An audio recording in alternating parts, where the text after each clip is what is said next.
Começa agora Pessoas de Valor aqui na Santa Cecília TV e hoje nós estamos ainda num circuito que subimos a serra para fazer o 5º Congresso Brasileiro de MDR com várias pessoas aqui, personalidades do Brasil inteiro, inclusive algumas internacionais. E hoje nós estamos aqui com a Silvia. Silvia, seja bem-vinda ao programa. Roberto, estamos aqui, invadimos o Congresso, né? A gente está praticamente um mês de programa aqui no Congresso, né? Vou falar assim, porque há muito tempo eu acompanho, admiro o trabalho da Silvia e a gente tinha muito pouco contato, mas ontem encontrando com ela, né, aqui no Congresso e conversando com ela, eu falei, vamos fazer o programa, porque o Ari vai vir aí para a gente gravar, né? E o trabalho da Silvia é muito interessante, tem várias nuances, né, dentro da psicologia do MDR, ela é uma pessoa já muito reconhecida. É um prazer poder trazer você aqui, para acrescentar muito valor ao nosso programa. E o legal da Silvia também, né? A gente não faz merchandising no programa, a gente normalmente não é um programa assim ligado a editoras e tal, mas particularmente aqui a gente traz aqui para ilustrar um pouquinho também, porque de repente a gente vai falar um pouquinho dos sequestradores de almas também durante o programa, né? Claro, né? Tem que aproveitar que é uma obra... É interessante porque o nome ficou Sequestradores de Almas, que parece um nome mais esotérico, assim, e tem muitas pessoas que acabam me falando assim, mas como sequestra a alma? E é uma analogia a um sequestro de identidade.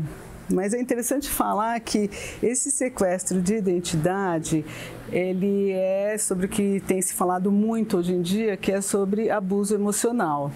E se fala muito dos narcisistas perversos, dos psicopatas, dos sociopatas e de outras vertentes que acabam sucumbindo o outro, né? E a gente vê isso muito, não só em famílias, que é o que tem bastante, é devastador, e hoje mais do que nunca fica claro como que as famílias são abusivas, e vocês que trabalham com a parte da transgeracionalidade, como que fica em evidência, como que isso daí é um circuito, e quando de continuidade, e eu fiquei até arrepiado para falar uma coisa, que quando o pessoal vem para terapia, é um corte para trás e para frente.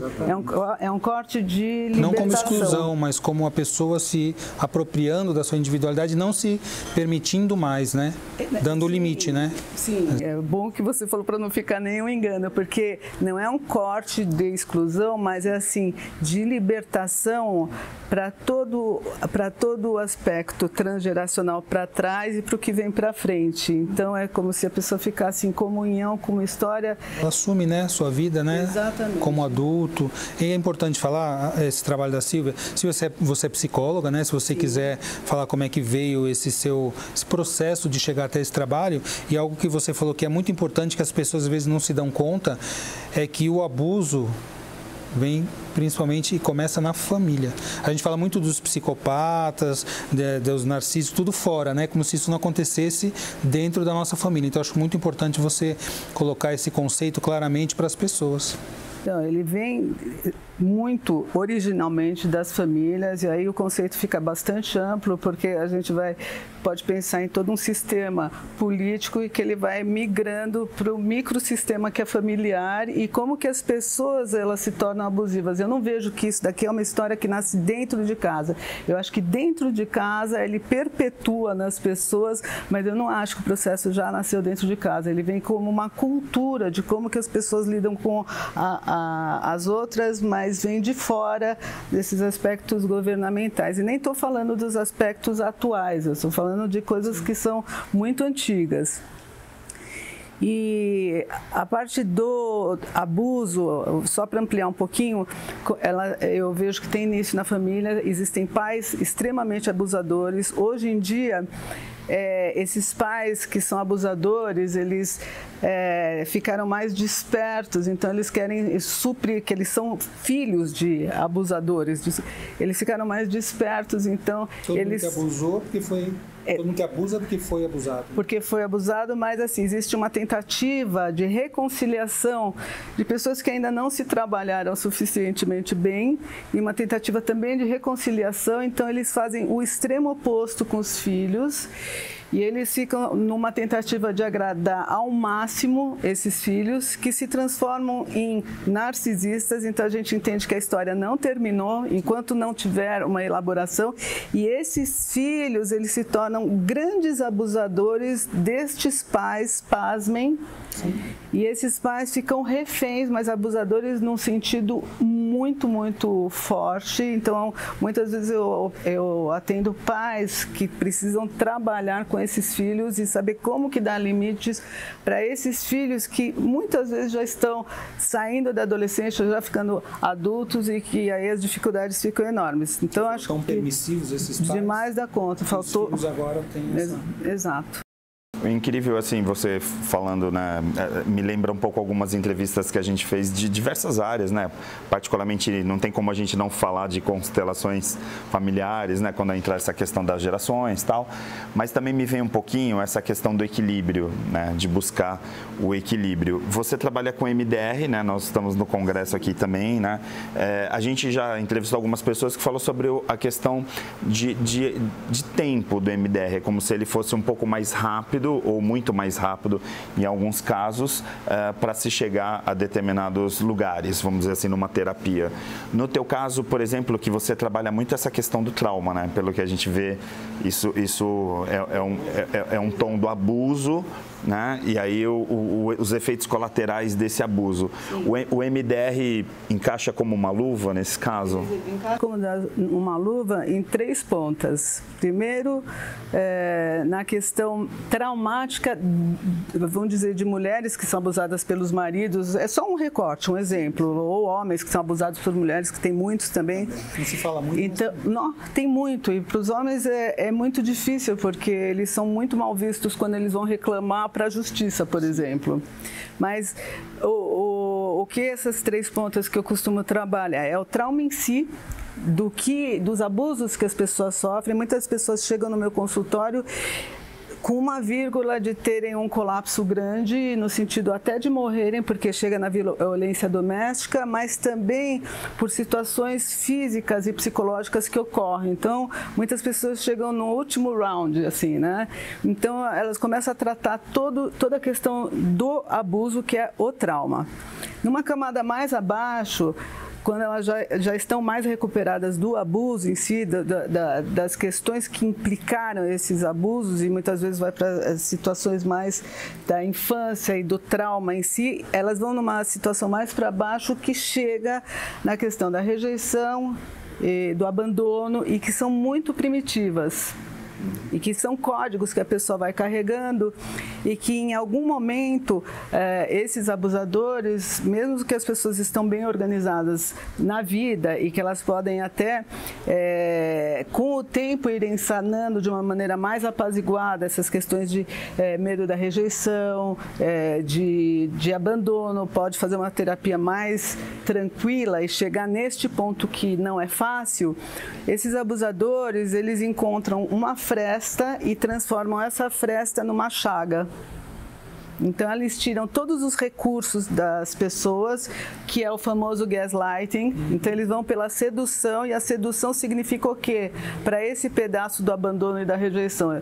Essa sedução significa: eu te amo, a promessa de que eu nunca vou te dar. No segundo tempo, é o oposto, porque a sombra dessas pessoas, que é o medo do abandono, ela é a que vem.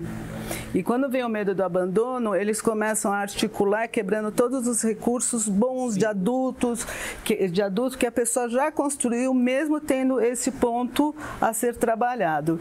E esses recursos, eles são substituídos pelo ego do abusador, que ele fica como num lugar paterno, num lugar materno, onde ele indica para a criança, porque já não fala mais com o adulto, e esse é o sequestro que eu falo. Porque no fundo já era infantil, né? A pessoa que chegou nessa situação, ela tinha uma... Sim, ela tinha, mas ele abre esse espaço de uma maneira estonteante. Então, quando a pessoa está em terapia, ela vai trabalhar essa questão de como que ela lida, e vai curar, e a gente fala em cura, assim, porque acontece isso daí, dessas instâncias primitivas e que estão atuando no presente, dando um monte de nortes difíceis. A pessoa tem uma tensão constante para ser aceita, para ser perfeita, e que ela não acontece só na relação com o abusador. Ela já acontecia antes, em outras instâncias, e a pessoa não se dava conta. Não tão dramaticamente. Não tão dramaticamente. Então, eu lido muito com cenários. Então, esses cenários, quando eles aparecem, eles estão dando a chance. Eu sempre vejo pelo lado positivo, por pior que seja. Sim. Eles estão dando a chance para a pessoa acordar, despertar e ela recuperar quem ela é, que não é a rejeição, que não é a autoimagem negativa que ela tem, e ela tem a oportunidade de amorosamente chegar nesse lugar e se autoacolher, porque agora não tem nem papai nem mamãe para acolher.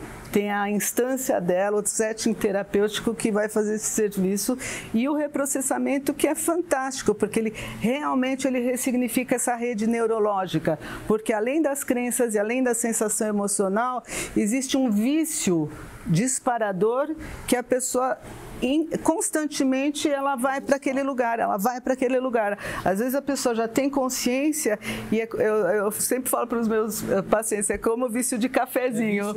Você já tem, é neurológico, você já tem a certeza, dando exemplo, que um café te dá uma azia, por exemplo, e ele é gostoso porque você está compartilhando, você está se sentindo parte de um grupo, só que você pode se sentir parte do grupo sem se machucar. E na hora te dá o disparo do café com todos os significados. Então, o que o MDR faz? Ele muda essa rede neurológica com todos os insights que não são suficientes, porque a gente precisa de mudar a rede neurológica também, e existe uma descontaminação deste tipo de alimento, que não é o café em si, mas é o alimento emocional que sugere um monte de outras questões. Então, a pessoa... É um vazio, né? É um vazio que não pode ser suprido por outro. Exatamente. Exatamente isso. A gente está indo profundo, né, Roberto?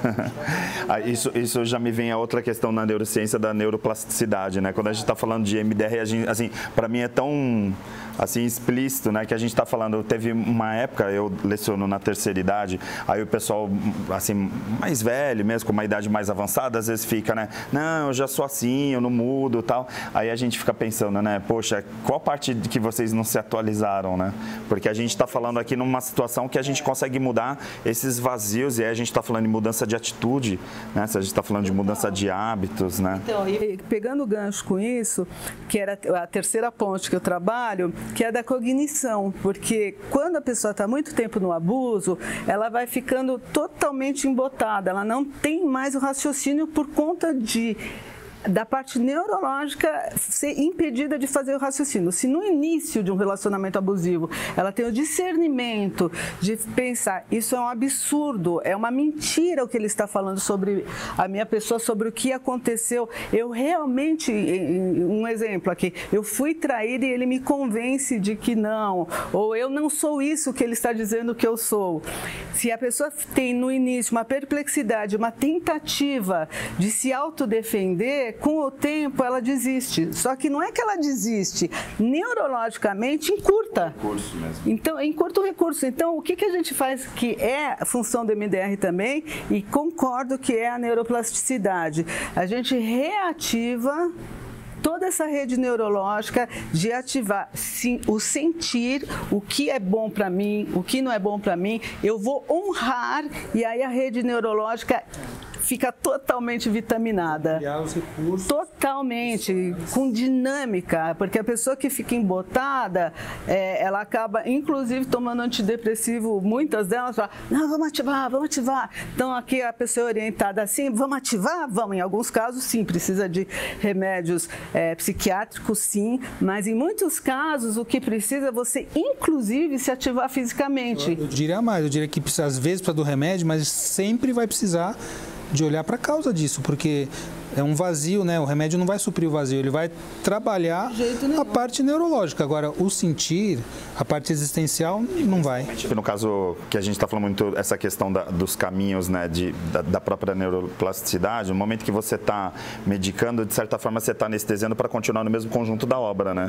Quer dizer, aí você não tem como expandir porque você está naquele limite que o remédio está te permitindo. Recidivas acontecem tanto, né? Você tem recidivas. Terapêutico, eu não acredito em medicação sem processo terapêutico, porque é exatamente isso, fica no vazio, fica no limbo. E uma outra coisa, que tem muitas pacientes que vêm no consultório na dúvida se eles estão em relacionamentos abusivos, porque já estão tão abusados que eles precisam ser retreinados, porque começam a contar a história e tem um esquecimento. Vamos voltar para o neurológico. Não, mas eu não tenho certeza. Mas olha porque foram afastados até daqueles que avisavam essa família, os amigos, o abusador afastou, isolou. Porque eles ficam só os donos da história da pessoa. Muito bem. Essas pessoas que são vítimas, elas são orientadas para elas escreverem, para elas se conectarem de volta no que está acontecendo. Aconteceu abuso, deixa eu escrever o que eu sinto e o que está acontecendo. Porque elas esquecem. Ela fala assim, nossa, eu lembrei disso, eu escrevi isso na hora que estava acontecendo isso aí, e depois, por causa disso, eu me lembrei de outra situação que foi igual que eu tinha esquecido. Esqueceu, na verdade, não tinha nem autorização para lembrar, né? Porque ficou ficou preso, né? E aí, dentro disso, tem toda a trama de quem são esses abusadores e que... eu sempre falei que é dificílimo trabalhar esses narcisistas perversos, esses abusadores, e nunca acho que é impossível, porque embora toda a psiquiatria, a psicologia diz que é impossível, eu acho que é dificílimo eles ficarem em sessão terapêutica, mas circunstancialmente, eu estou com 2 abusadores aí convictos, que eles já percebem como que eles são, e a gente está caminhando nisso, vamos ver. Deixa eu te falar uma pergunta, até pela tua experiência no assunto, porque muitas vezes a gente vê uma moça, principalmente mulheres, né, que entram em relação com abusadores e fala assim, nossa, mas elas vieram de famílias estruturadas, né, que davam amor, davam carinho, como é que elas foram entrar numa relação abusiva desse jeito? Qual que é a tua visão, a tua experiência com isso? Eu tenho várias visões em relação a isso. Primeiro, que não é tão estruturada e tão o modelo assim como que é vendido. Então essa é a visão que é máxima. Então sempre que a gente vai pesquisar, a gente vê que não. Aliás, que é interessante quando você fala de uma visão cristalina, muito da família que tem abuso, mesmo que seja sutil, porque os abusos são difíceis, alguns são escancarados, mas são difíceis da pessoa discernir. Uma das questões que aparece é família tipo Doriana, né? Família perfeita. Então a pessoa já vê, minha família é perfeita, porque ela foi doutrinada a entender que a família é perfeita. E às vezes até uma questão, a mesma questão da cognição, né, que a gente estava falando. Então, assim, de repente você vai esquecendo determinadas coisas para a tua família também ficar perfeita, né? Exatamente. Tem essa questão, né? Exatamente. E assim, eu não posso entrar em contato com o que eu sinto, porque eu tenho que satisfazer em primeira instância, não a mim, aos meus pais. Eu tenho que... Né? Tem muita culpa. E não só culpar, é assim, eu não vou ser amada. Sim. É tão grave, porque se eu não atender só aos desejos dos meus pais magnânimos, eu não vou existir. Mas o paradoxo eu também não existo quando eu atendo só os meus pais, e daqui vai para o mundo. Então, assim... Saiu de uma família que é narcísica, mas que não aparecia, para uma relação com o narcísico que também... Daí fica uma aberração e, de novo, é uma oportunidade para a pessoa despertar. E, de novo, tem a ver com a questão de buscar o equilíbrio disso, né? Porque também não adianta você querer compensar, né? Porque muitas vezes a gente vê nessa questão da reprodução, de você ter aquilo no teu passado, né? E aí, de repente, você vai fazer com os teus filhos tentando compensar exatamente o contrário, o que provoca, cria um problema gigante, extremos iguais. É isso que eu falo, que eu trabalho com cenários, que é muito interessante, porque é um holograma. Então, a questão emocional é a mesma, só que ela aparece com filmes diferentes, mas os simbolismos são idênticos. Então, você pode dizer, aqui é abusado, aqui é abusador, aqui está o cerne. E é isso que precisa se trabalhar. No sistema, vamos dizer assim. Exatamente, no sistema. Perfeito. E outra coisa, me fugiu Então vamos aproveitar que fugiu um pouquinho. Eu vou chamar um intervalo rapidinho, que a gente já estourou já há tempos, né? Ainda bem que agora tem a versão da internet, que a gente coloca a entrevista na íntegra, porque essa entrevista aqui tá boa demais. A gente volta já já com pessoas de valor aqui na Santa Cecília TV.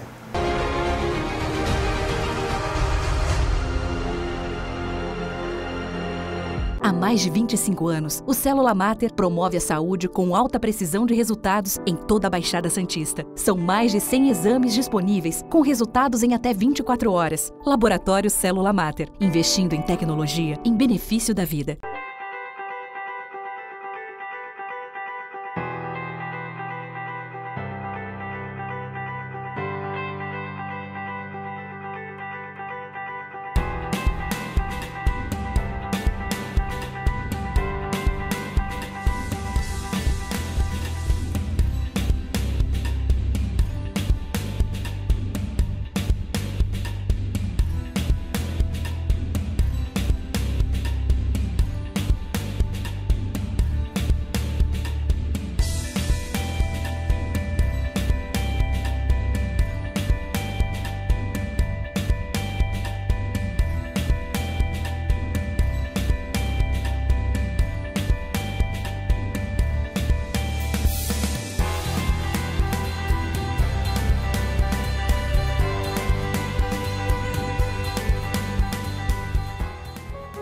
Existe um bebê que é especial, está sempre na moda, bonito pra você. A mamãe e o papai, ele quer agradecer pelo banho de loja da estação do bebê. Roupinhas, acessórios, carrinhos, enxoval, toda a decoração da estação do bebê. Rua Carvalho de Mendonça, 251, Vila Belmiro, Santos. Telefone 3302-1970. O seu bebê feliz na estação do bebê.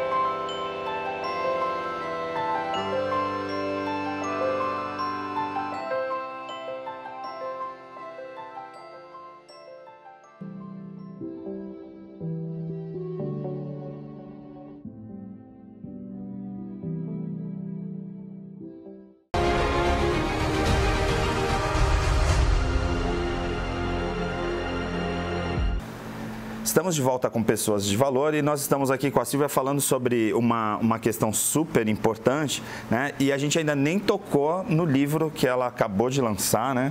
Falando sobre essa questão aqui, ó, de almas, sequestradores de almas. Depois você vai falar um pouquinho sobre o livro também, né? Porque como a gente falou, Pessoas de Valor, a ideia não é ficar falando, né, lançando livros nem nada, não é o propósito do programa, mas é que tem muito a ver com o tema que a gente está falando aqui. Silvia, você estava continuando a interromper para chamar um intervalo, você estava dando uma sequência nessa questão que a gente está falando. Roberto incluiu um pouco a sistêmica, né? Assim, para mim é tudo tão integrado, assim, e eu acho que o rico de quem assiste, eu sempre falo, né? Quem assistir todos os programas, né? Já são mais de 80 programas Pessoas de Valor, vai conseguir fazer um cenário assim bem mais ampliado, porque a gente já pegou pessoas de tantas áreas diversas, né, Roberto? E hoje você está vindo assim com um tema tão rico, né? Que eu falei assim, esse programa aqui vai durar 1h30. Mas vamos lá, então.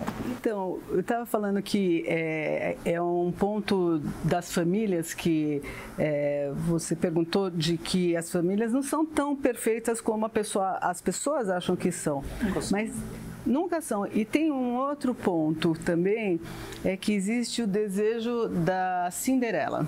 de achar o príncipe encantado. Esse mito, ele engana muito, porque ela acha assim que encontrou o puro sangue, sabe? Então ela acha que... E o homem também, eu estou falando na mulher, mas o homem idêntico. E as pessoas pouco conhecem a si próprias, porque elas estão atrás de um mito, e elas também pouco conhecem daquele que ela está entendendo que vai ser o puro sangue dela. Também não são perfeitas para querer alguém perfeito, que aliás não existe perfeição. Pronto, tá aí. É exatamente isso. Então elas vão lá, olha, esse cara aí, ele tá bem socialmente, ele fala bonito, ele vai ficar muito bem com o meu meio social, ele é bacana, ele vai compor, e ele sabe, o abusador, ele sabe que é isso que ela está buscando. Mostra a máscara que a pessoa eles são, exatamente, eles são altamente especializados. Então, esse mito da Cinderela, ele é o que mais arrasa com as pessoas, do príncipe encantado, essas coisas, porque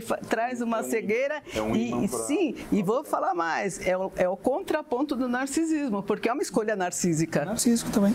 Também é uma escolha que... Quer dizer, eu vou ter uma pessoa perfeita, quer dizer, quem eu sou, né? Eu sou essa que merece um perfeito. Então, pronto. Então, vai daí. Agora, só trazendo um pouquinho para esse universo, eu não vou entrar em constelações, até porque a gente já abordou isso em outros programas, mas, assim... Quando você está trabalhando via MDR, né, que você falou assim, as pessoas às vezes acham algumas coisas impossíveis que de repente você considera e aí você tem essa visão, você fala, não, eu acredito que dá para trabalhar e ir além desses limites que nos impõem, por exemplo, como paradigmas, olha, esse tipo de coisa aqui não dá para trabalhar, tem determinados limites. Você acredita, por exemplo, que no momento que você, pensando no MDR principalmente, no momento que você está trabalhando, por exemplo, essa pessoa que teve abuso e tal, e aí a gente falou de trauma também, a gente, de certa forma, também consegue trazer uma recuperação, por exemplo, para os pais, por exemplo, para as pessoas que vêm para trás? Ou isso, na visão, por exemplo, do trabalho que você faz, fica limitado, por exemplo, a uma pessoa que, de repente, vai ter filhos e vai tratar os filhos diferentes? Eu acho que mexe com toda... Desculpa, eu vou retificar. Eu não acho. Eu tenho certeza. Tá. Pelo que eu presencio no meu consultório, e que não é pouco que eu presencio nesse sentido, ele realmente trabalha toda a malha familiar. E a gente vai ter a gente vai entender que para frente está recuperado, mas esse para frente ele ainda não aconteceu. A gente tem uma situação presente que vem de um passado. Então, quando esses pais são vivos, eu já vi muita coisa muito interessante ocorrer. Tá? Eu já vi, e são vários tipos de trabalho em MDR que eu acabo fazendo. Tem um que eu já vou falar que é muito... Eu vou falar, depois vocês veem como que vocês fazem aqui. Eu vou falar um trabalho de MDR que eu faço que funcionou de uma maneira estonteante. Eu vou até dar um exemplo de um caso, mas aqui eu vejo situações em que mães narcisistas perversas, quando o filho fica totalmente desconectado... Narcisista perversa para o público que não sabe. São as mães que são abusadoras, são as mães que elas precisam, por questões emocionais, elas precisam diminuir esses filhos e elas escolhem normalmente um filho que ele é a projeção negativa delas, né, de algo que elas não lidam bem, então elas projetam nesse filho e à medida que esse filho está, presta atenção, abaixo, ela está acima. Elas precisam urgentemente tirar de dentro delas algo que é o mal, que é ao lado sombra delas, e elas projetam, e elas vão diminuindo esse filho, e esse filho ele tem que ficar a serviço dessa mãe, enaltecendo e vendo todos os desejos da mãe, porque senão não tem relação, mesmo que essa relação é terrível, ainda assim é uma relação e ainda assim é um lugar que esse filho tem dentro de casa. É um abusado. Esse é um abusado. E tem o que a gente chama de Golden Child, né? Que é a criança de ouro, que é a projeção narcísica da mãe, que é um outro filho que não é esse. Mas muitas vezes, essas projeções, às vezes elas mudam. É muito complexo isso daí, porque às vezes mudam. Todas as relações desses filhos têm que ser através dessa mãe, que ela cada vez fica mais magnânima, porque ela é a ponte de relação. É bem complexo.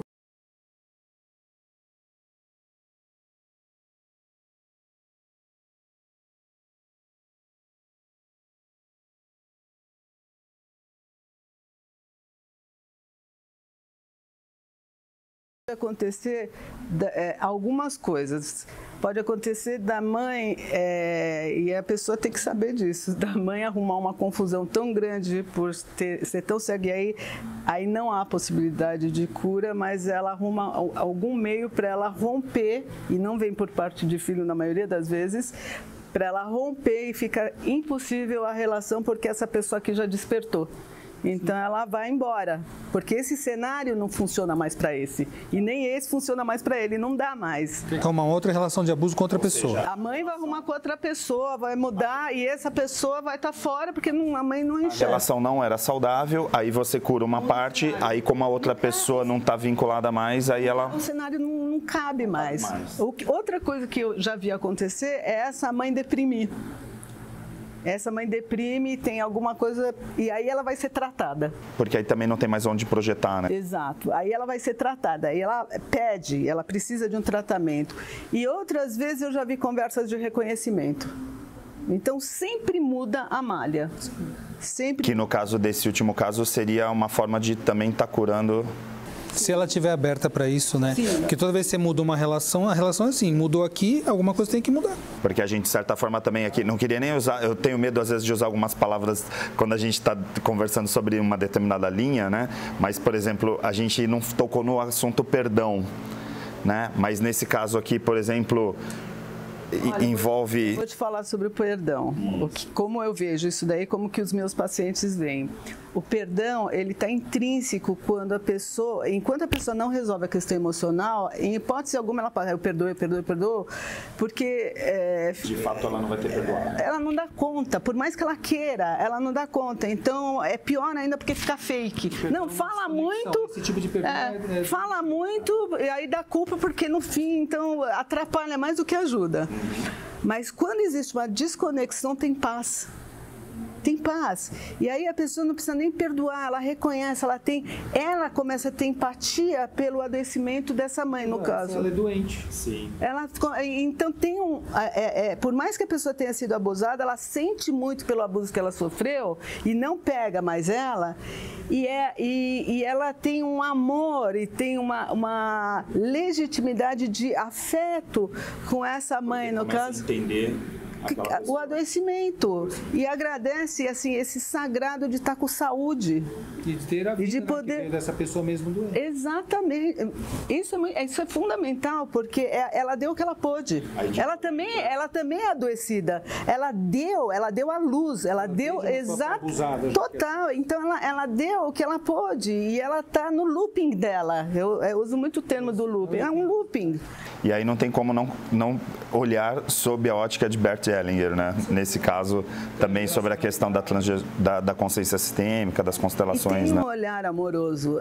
No fim, a minha mãe, olha, ela pode... E no processo, pelo menos o que eu faço, quando acontece esse desvínculo do adoecimento, esse resgate, então, uma das fases que eu faço é a fase, porque isso daí melhora a autoestima do paciente também, né? O lugar dele no mundo, e o lugar dele no mundo é maior, é o lugar dele se sentir aconchegado pela Mãe Terra. Então, se ele faz isso, ele nasceu, então ele agradece... Os limites que tinham colocado para ele. Né? Então, o reconhecer essa mãe e com tudo que ela pôde dar, faz parte também para ele estar no planeta. Eu fico com o que foi bom. É isso, exatamente isso. Foi na questão também da neuroplasticidade, né? Assim, é uma nova pessoa. E aqui, uma coisa, tem situações em que o cérebro vai aos poucos, né? Como se fosse uma ginástica que não estava usando esse músculo porque estava impedido. É que nem um cachorro que vai para lá e ele não vai mais, né? É uma parte... Bom... Eu estou construindo novas sinapses e aí eu vou construindo, abrindo um caminho novo, né? Total. Uma nova identidade. É um renascimento em vida. E uma coisa que eu percebo muito nos pacientes é que a gente vê a musculatura toda, sabe? Nossa, é libertador. Esse é um ponto. Aí eu vou contar uma coisa que é aquela que eu ia falar, que eu já fiz com alguns pacientes e que eu acho muito louco, mas funciona, né? Assim, o que eu fiz, assim, funcionou. Vou dar um exemplo do que aconteceu, né? Eu tive uma paciente que o pai dela, numa cidade do interior, ficou catatônico. E ele não se mexia mais do lugar. De depressão. O que é, né? Paralisado, em depressão, e ele estava assim, para comer, tinha que abrir a boca dele, falando, não, come, com medicação e tudo. E estava muito difícil, a família estava desesperada, e ele sempre teve um viés depressivo e teve uma situação de abuso muito forte na infância, mas muito forte. Muito bem. O que a gente decidiu? Não tinha alternativa, não tinha o que fazer. O que a gente decidiu? Eu perguntei, você topa você ser o seu pai? E fazer o MDR como você sendo o seu pai? Vamos tentar. Vamos ver. Daí eu falo assim, mentalmente pede autorização para ele, tá? Vê se você sente, eu trabalho muito com o sentido, vê se você sente que ok. Estou sentindo que acho que sim, é difícil entrar em contato, mas eu sinto que sim. Bom, e aí a gente fez, e teve uma cena X que ela chegou, em que aconteceu algo trágico lá, e ele ficou sozinho, paralisado, e ela fala assim, daí ela tá junto, né, fazendo o MDR. Ela fala, nossa, é do jeito que ele tá agora. Daí ela fala assim, nossa, acho que ele nunca saiu desse lugar. E agora piorou. Muito bem. Aí teve todo um processo disso, ela falando com ele, e teve uma questão, bom, resumo da história, teve um acolhimento daquela criança que todo mundo vê um monte de coisas e ele ficou sozinho com um monte de abusos, vendo um monte de coisas. A criança do pai. A criança do pai. E ela foi lá, fez o MDR, cuidou, tal. O pai se expressou, teve toda a expressão dele e tal. Foi uma sessão super intensa. Muito bem, passou alguns dias, o pai levantou. Do nada. Ele levantou da cadeira, ela falou assim, Silvia, não acredito, eu não sei o que aconteceu, ele levantou. E começou Sabe, o mais rico de ouvir isso que você está falando, né, e levar para os nossos telespectadores é assim, entender, né, e o quanto a ciência consegue desenvolver, né, e quanto os seres humanos conseguem desenvolver para chegar nesse estado de a gente de repente pegar uma pessoa que estava completamente bloqueada, vamos chamar assim, né, para não dizer outra coisa, e de repente chegar nessa cura. Porque o pai, na verdade, essa que foi fazer a terapia, ela é metade pai, metade mãe, ela pode acessar esse lado. Não é? Eu ia falar exatamente isso. A gente não sabe, eu vou falar assim, sem pensar no transcendente, a gente pode pensar em campo morfogenético e tal. Morfogenético mesmo. Então, o que eu vejo, assim, independente dela curar o pai, ela curou o pai nela. Porque ela fez o MDR. A gente usou, assim, vamos voltar para os cenários. Ela também poderia ir por um caminho se ela não tivesse feito. Né? Porque a gente não estava mais falando do pai, né? E ela tinha sintomas psicossomáticos que era reverberação disso nela. Total. Então, esse foi um caso de super sucesso dela, porque ela trabalhou essa questão do pai nela. Então, assim, a dor, tal. Óbvio que quando ela cresceu, a família, tal, estava impregnando ela o tempo todo. Então, ela trabalhou isso daí. Agora, o que aconteceu, vocês podem falar assim, foi um acaso, ele levantou, até pode ser, independe. Quem é cético, pode ser uma coincidência. Eu acredito. Então, eu acredito em sincronicidade também, mas eu falo para o público que pode pensar no que for em primeira instância, a gente pode pensar, se tirando tudo isso daí, pensar que para ela foi libertador. Então é isso. Agora, Silvia, vamos lá. Não tem como você passar pelo programa e eu não perguntar, até porque as pessoas vão ficar super curiosas até de ler o livro, né? Assim, o que é um sequestrador de alma? Então, vou contar. Agora trazendo para a linguagem do livro, né? Porque de certa forma a gente já estava falando de certa forma sobre isso, né? É o abusador dentro desses espectros que eu falei e que ele tem a manha e a capacidade de roubar toda a identidade da vítima, da sua refém, escolhida a dedo. Não é qualquer uma que ele escolhe. Ele vai lá intuitivamente, entre aspas, porque ele tem uma máquina biológica totalmente direcionada para absorver. E por que ele faz isso? Eu divido um pouco o narcisista perverso com o psicopata. Eu faço uma distinção. Eu acho assim que o narcisista perverso, quando ele é... a vítima vai embora, ela se rebela e ela consegue sair da relação, todos são perigosos, todos podem levar à morte, todos podem fazer coisas terríveis, inclusive violência física. Mas quando ela vai embora, ele vai ficar com a fúria narcísica dele, que não é pouco. Então, por alguns momentos, ele vai querer aniquilar, ou ele vai tentar que ele volte a dormir, que eu falo, ele vai ser tudo que ela sempre quis, vai deixá-la em dúvida, vai deixá-la louca, também vai falar que ela é louca, vai pegar os flying monkeys, que a gente fala que todas as pessoas que têm voltas para fazer o time de mostrar que ela é louca, tem um monte de coisa que esses narcisistas fazem. Mas, depois de um tempo, eles esquecem a vítima. Porque eles vão arrumar outra presa, que vai enaltecer, ele vai fazer a mesma coisa. Por quê? Porque eles não são assassinos. Os psicopatas são. E os psicopatas, eles não esquecem das vítimas. Eu tenho pacientes, e dá para fazer a distinção com bastante clareza, eles não desistem em hipótese alguma. Algumas pacientes minhas quiseram já ir embora do Brasil, sair. Eu tenho uma paciente específica que ele pegava a filhinha, né, que quando tem filhos é pior, porque aí tem um outro trabalho aí para a gente fazer, que daí já seria um outro programa. Então, vamos dizer, ele pegava a filhinha, o psicopata, pegava a filhinha, falava, ai, linda, tal, dava um beijinho na ex-esposa e falava assim, eu não vou sossegar enquanto você não morrer. Com a filha no colo. E assim é. E assim e essas vítimas desses psicopatas, quando elas se libertam, ainda assim elas têm que se proteger, muitas vezes de modo jurídico. Perfeito. Roberto, que programa, hein?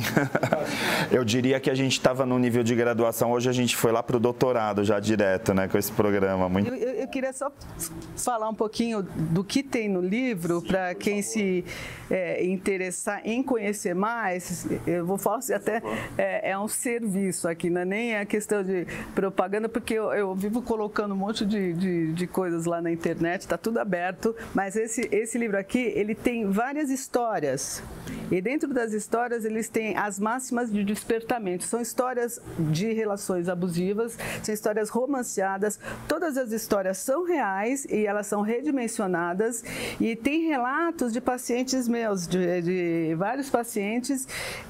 Eu acho bem rico. Eu tive um chamado, esse livro é um filho que nasceu, porque eu fiquei 10 anos para fazer, eu sentia que eu tinha que pôr fora, que eu precisava pôr, então ele veio e aqui está escrito que é para ajudar as pessoas a despertar, é mais um caminho de despertamento, então é uma faceta humana que a gente precisa despertar entre tantas outras. Eu estou nesse espectro buscando ajudar as pessoas. Parabéns pelo seu trabalho, né? Fantástico. Por isso que eu falei, eu faço questão de trazer a Silvia para o programa, porque eu sabia que ia ser muito bom realmente. Muito obrigado. Obrigada. Com certeza você pôde fazer as pessoas pensarem um pouco, né? Com certeza muitas pessoas que passam por essa situação podem estar assistindo a gente e vão poder refletir mais e buscar mais ajuda. Consciência, exatamente. Ajuda, claro. Com certeza. E nós conseguimos fazer um programa de 1 hora de duração, finalmente. A gente sempre fala para a direção da TV, e se o Pessoas de Valor fosse de 1 hora em vez de meia, né? Porque aí a gente fala, pô, será que vai ter conteúdo? Provado que tem, né? Mas para você que está assistindo na televisão e viu a versão editada, fica a dica de ir lá no pessoasdevalor.com.br e assistir o programa da Silvia Malamud falando 1 hora sobre esse assunto maravilhoso. Roberto, obrigado. A gente encerra essa sessão aqui do Congresso, né, do 5º Congresso Brasileiro de MDR, que a gente teve a oportunidade de fazer com exclusividade, entrevistando os grandes nomes que estavam passando por aqui, tá bom? Forte abraço e a gente fica com a programação da Santa Cília TV e eu encontro você na semana que vem aqui na Santa Cília TV.